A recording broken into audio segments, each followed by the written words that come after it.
Dear students, national scholarship portal पर scholarship के form भरे जा रहे हैं। कौन कौन से बच्चे फॉर्म भर सकते हैं, मैं डिटेल में आपको बताता हूँ।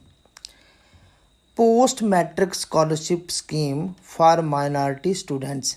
पोस्ट मैट्रिक में 11th और 12th क्लास के बच्चे फॉर्म भर सकते हैं, जिनकी लास्ट डेट 31/10/2022 है। फिर सुनिए, इनकी last date national scholarship portal पर ऑनलाइन फॉर्म सबमिट करने की 31/10/2022 है।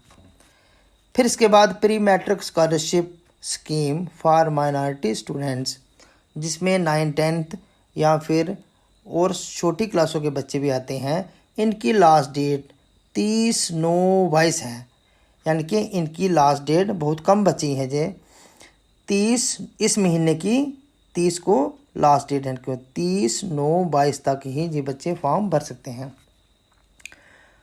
Umbrella scheme for education of ST students pre matric class 9th and 10th Jammu and Kashmir, यानी कि स्टूल ट्राइब के बच्चे 9th और 10th क्लास के भी ST के बच्चे भी फॉर्म भर सकते हैं, जिनकी लास्ट डेट 31/10/22 को है। ऐसे ही centrally sponsored scheme of pre matric 9th and 10th for stool caste Jammu and Kashmir SC बच्चे, जिनकी लास्ट डेट 30/11/22 है। फिर सुनिए, इनकी लास्ट डेट 30/11/22 है। ऐसे ही centrally sponsored scheme of post matric scholarship for stool caste SC students post matric 11th और 12th क्लास के बच्चे यहाँ आते हैं, जिनकी लास्ट डेट 30/11/2022 है। Post matric scholarship to ST students Jammu and Kashmir post matric में 11th और 12th क्लास के बच्चे आते हैं, जिनकी लास्ट डेट 15/10/22 को है। अब आप लोगों ने क्या करना है, पहले तो मैं आपको बताता हूँ, बहुत से बच्चे ऐसे हैं जिन्होंने पहले फॉर्म भरे थे, नेशनल स्कॉलरशिप पोर्टल पर पहले फॉर्म भरे हैं। वो नेशनल स्कॉलरशिप पोर्टल पर अपना एप्लीकेशन रेन्यूअल करेंगे, यानी कि उनको पूरी एप्लीकेशन नहीं डालनी है, सिर्फ पहले वाला डाटा ही अपडेट करना है सारा, लेकिन डॉक्यूमेंट्स फिर भी अपलोड होंगे अपने। हाँ, फिर सुनिए एक बार, बहुत से बच्चे ऐसे हैं जिन्होंने पहले फॉर्म तो भरे थे, लेकिन उनके पास एप्लीकेशन ID ही नहीं है, या फिर वो अपना पासवर्ड ही गुम कर गए हैं।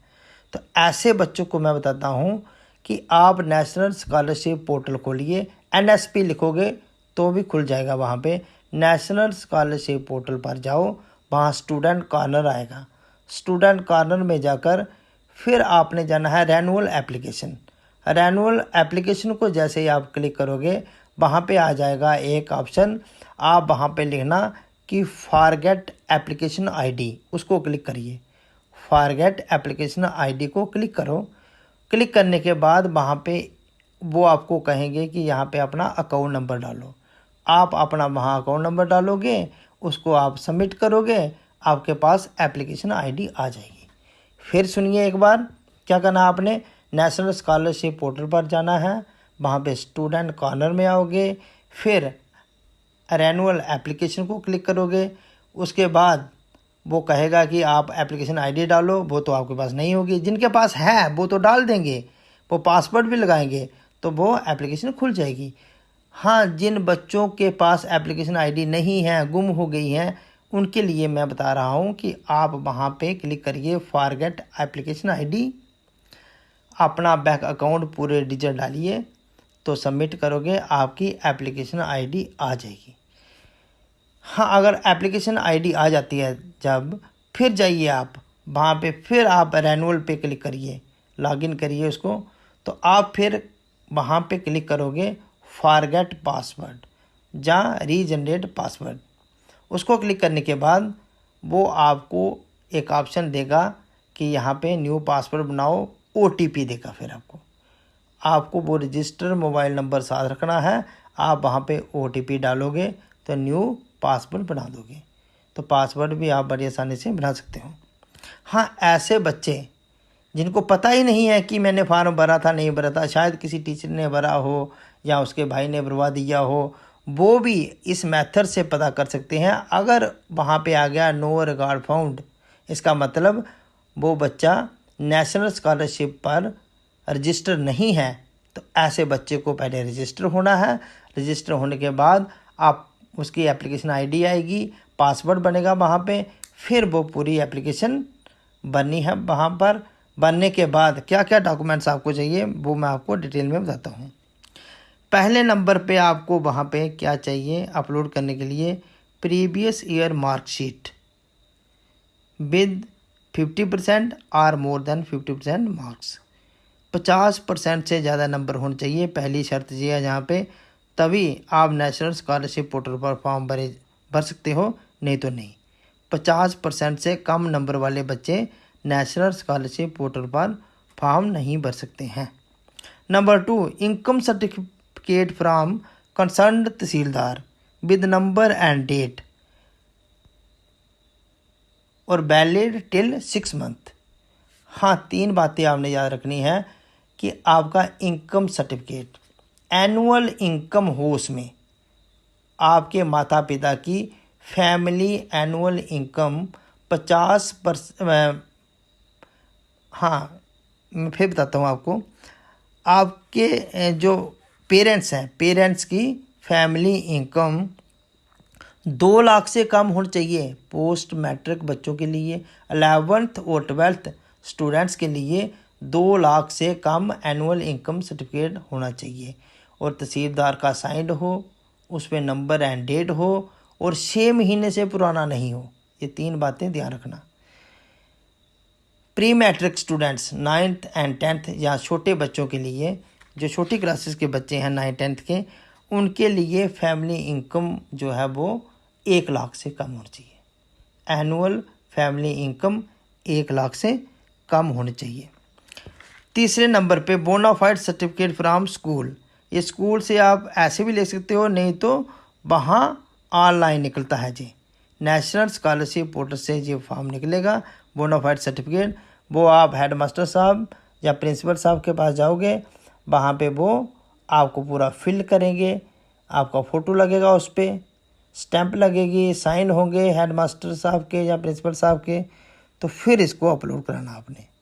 इसके बाद ओरिजिनल फ़ीस रिसिप्ट, जब आपने एडमिशन ली थी स्कूल की फ़ीस की रिसिप्ट भी ओरिजिनल चाहिए और अपलोड भी करनी है।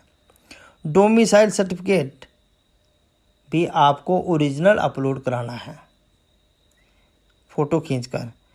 फिर माइनॉरिटी के बच्चे, वो एक सेल्फ डिक्लेरेशन लिखेंगे माइनॉरिटी के, इसका एक फॉर्म आ जाता है बनाया, अगर आप नेट पे सर्च करोगे तो वो पूरा भरकर स्टूडेंट खुद साइन करेगा। अगर स्टूडेंट की एज 18 साल से ज़्यादा है तो, अगर उसकी एज 18 साल से कम है तो माइनॉरिटी का सेल्फ डिक्लेरेशन सर्टिफिकेट उसके पेरेंट्स, उसका फादर या मदर साइन करेगी, तो नीचे स्टूडेंट का नाम भी आएगा, पहले फादर का नाम फिर स्टूडेंट का नाम।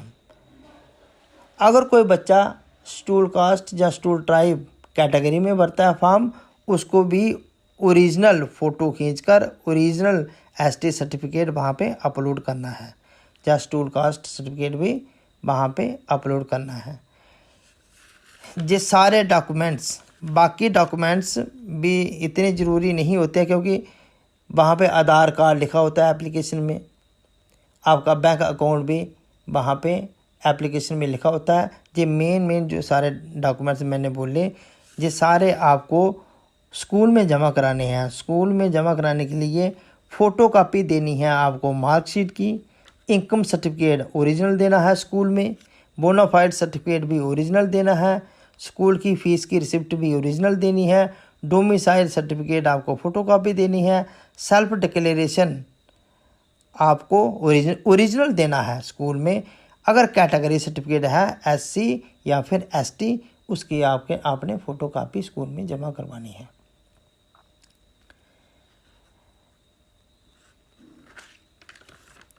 हाँ, एक बात और ध्यान रखें, जब आप वहाँ से फॉर्म भरवा दोगे, चाहे आप कंप्यूटर सेंटर से भरोगे या खुद भरोगे, या कोई टीचर आपकी मदद करेगा वहाँ से भरोगे, print copy of the application form, उसके साथ जो डॉक्यूमेंट्स मैंने बोले यहाँ पे वो सारे के सारे अटैच करके आपने स्कूल में सबमिट कर देने हैं। आगे काम स्कूल का है।